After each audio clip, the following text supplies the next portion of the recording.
sai las te thong song mi hir chik chin te mua khoi ruai chu to kal hak te mua mo khoi ruai chu pathian thang pha na na san hak mani van sai on fa te boy pa thang pha in nun hak zai zong hua in boy pa na sing an hak in pa thian tin ang ruai i pel vo thu pui be boy pa thang pha Solomon kum pi boy biak in na zong na in pa thian thang phat ti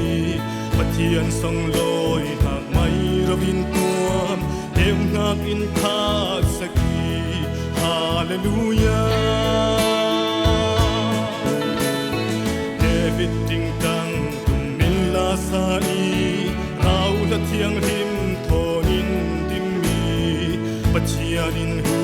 ham ne ngak pe i khosia khwa wang te lau ta in ta ni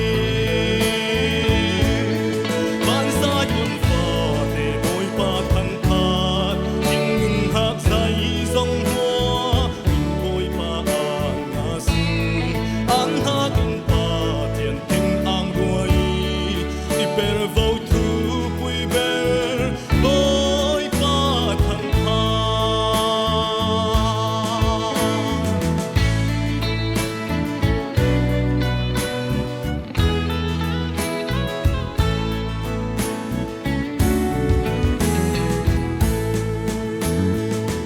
Ze ho sa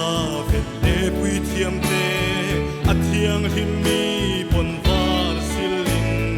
pathian thang phat an hak la sa fang ne i ara te lai ya tu se ki van sa yun fa te boy pa thang phat in hak sai zong hua in boy pa na sing an hak in pa thian tin ang ruai i per vo thu